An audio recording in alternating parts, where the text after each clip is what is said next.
बिस्मिल्लाहिर्रहमानिर्रहीम, अस्सलाम वालेकुम। आज का हमारा लेक्चर जो है वो नेटवर्क स्टैंडर्ड के ऊपर है। तो विदाउट वेस्टिंग मच टाइम बढ़ते हैं आज के लेक्चर की तरफ। अगर आपने मेरे इससे पहले वाले लेक्चर्स जो हैं वो नहीं देखे तो मैं आपको सजेस्ट करूँगी कि पहले आप उन लेक्चर्स को जाके देखें। फ़र्स्ट ईयर की कंप्यूटर स्टडीज़ की सीरीज़ में चैप्टर नंबर 2 हमने स्टार्ट किया हुआ है। नेटवर्क क्या है, क्लाइंट सर्वर नेटवर्क कैसे बनता है और पीयर टू पीयर कैसे बनता है, हाइब्रिड नेटवर्क क्या होता है, ये सारी डिस्कशन आपको मेरे प्रीवियस लेक्चर्स में मिल जाएगी। तो देखते हैं कि नेटवर्क स्टैंडर्ड जो है वो क्या है। बेसिकली जब भी हम बात करते हैं नेटवर्क को बनाने की कि कोई भी नेटवर्क बनना है तो उस नेटवर्क को बनाने से पहले जो है वो कुछ स्टैंडर्ड डिज़ाइन किए जाते हैं, कुछ डॉक्यूमेंट्स बनाए जाते हैं। उस डॉक्यूमेंट्स के अंदर जो है वो नेटवर्क मेकिंग टीम जो है वो कुछ टेक्निकल और फिज़िकल स्पेसिफिकेशंस के बारे में सारी डिटेल्स जो हैं वो लिख देती हैं कि जब हमारा नेटवर्क बनेगा उसमें टेक्निकल और फिज़िकल स्पेसिफिकेशंस जो हैं वो कौन कौन सी होंगी। तो मेन थिंग्स क्या हैं हमारे पास, टेक्निकल स्पेसिफिकेशंस। अब टेक्निकल स्पेसिफिकेशंस की बात कर लेते हैं कि ये क्या होती हैं। जब हमारा नेटवर्क बनता है तो उस नेटवर्क के ऊपर क्या करना होता है, डाटा ने ट्रैवल करना होता है, ठीक है। तो वो डाटा किस तरह से ट्रैवल करेगा, उसकी स्पीड क्या होगी, क्या रूल्स फॉलो किए जाएंगे, कौन सी केबल या वायर जो है वो यूज़ की जाएगी डाटा को सेंड करवाने के लिए, ये सारी की सारी चीज़ें बेसिकली किसके अंदर लिख दी जाती हैं, नेटवर्क स्टैंडर्ड वाले डॉक्यूमेंट के अंदर जो हैं वो लिख दी जाती हैं। क्लियर। नेक्स्ट हम देख लेते हैं कि जब हम डिफ़ाइन कर लेंगे कि हमने कौन सा फिज़िकल मीडियम यूज़ करना है और किस तरह से डाटा हमारे नेटवर्क के ऊपर ट्रैवल होगा, वो आया हम बस टोपोलॉजी यूज़ करेंगे या स्टार टोपोलॉजी यूज़ करेंगे, या फिर सिक्योरिटी मेजर जो है वो हम कौन से रखेंगे, अपने डाटा को प्रोटेक्ट कैसे करेंगे, ये सारी की सारी चीज़ें जो हैं वो हमें बतानी पड़ती हैं जब भी हम नेटवर्क बनाते हैं कि जब नेटवर्क बनेगा तो ये सारी चीज़ें हैंडल जो हैं वो कैसे होंगी। एज़ वेल एज़ हमें फ़िज़िकल स्पेसिफिकेशंस भी जो हैं वो बताना पड़ती हैं नेटवर्क के बारे में। फ़िज़िकल स्पेसिफिकेशन से मुराद है कि जब आप नेटवर्क बनाओगे, आप नेटवर्क में डिवाइसेस जोड़ोगे, उन्हें किस अरेंजमेंट के अंदर जोड़ोगे, उनके फ़िज़िकल अरेंजमेंट जो हैं वो क्या होंगे। तो ये सारी आया वो बस टोपोलॉजी होगी, या आपके सामने जो डायग्राम है वो बस की है, या वो स्टार होगी, या वो मैश होगी, ठीक है। ये सारी की सारी चीज़ें हम बता देते हैं नेटवर्क स्टैंडर्ड के अंदर।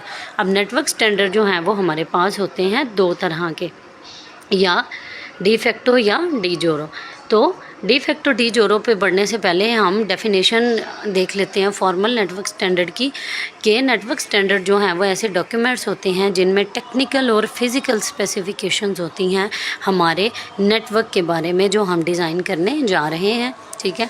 तो अब ये जो नेटवर्क स्टैंडर्ड हैं जो अवेलेबल हैं ये हमारे पास दो तरह के हैं, ठीक है। 2 टाइप्स ऑफ नेटवर्क स्टैंडर्ड्स हम यूज़ करते हैं, एक का नाम है डी फैक्टो और दूसरे का नाम है डी जोरो।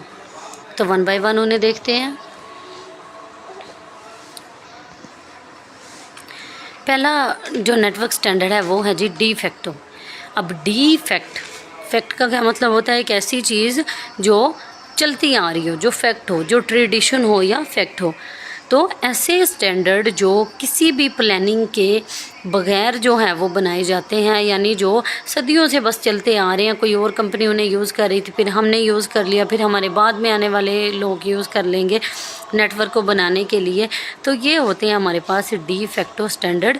डी फैक्टो स्टैंडर्ड जो हैं वो हिस्टोरिकल डेवलपमेंट की वजह से जो हैं वो हमारे पास बनते हैं, इन्हें बनाने वाली कोई भी कंपनी नहीं होती, ठीक है। जैसे ISO है, ANSI है, IEEE है, बड़ी ऑर्गेनाइजेशन जो स्टैंडर्ड डिज़ाइन करती हैं ये नहीं बनाती। वो स्टैंडर्ड जो बाय ट्रेडिशन या बाय फैक्ट हैं उन्हें जो है वो डी फैक्टो स्टैंडर्ड्स बोला जाता है। और डी फैक्टो की जो एग्जांपल है वो हमारे पास है SNA। आपको यहाँ पे फॉर्मल डेफिनेशन भी नज़र आ रही होगी। डी फैक्टो स्टैंडर्ड जो है वो क्या है, सही। तो डी फैक्टो को बनाने के लिए कोई फॉर्मल प्लानिंग नहीं है, ना ही कोई लोग आपस में बैठ के डिस्कशन करते हैं, ना ही प्लानिंग करते हैं।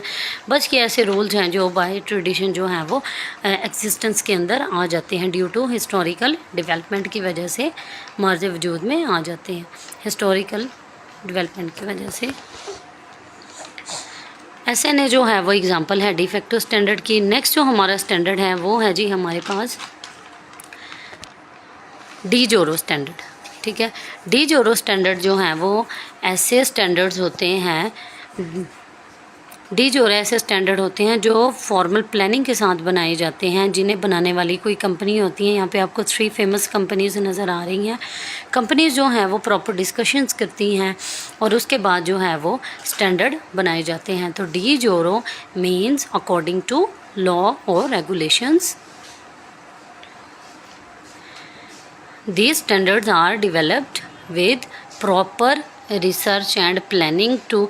और ये स्टैंडर्ड क्यों बनाए जाते हैं? ताकि डाटा कम्युनिकेशन की जो रिक्वायरमेंट्स हैं उन्हें पूरा किया जा सके, ठीक है।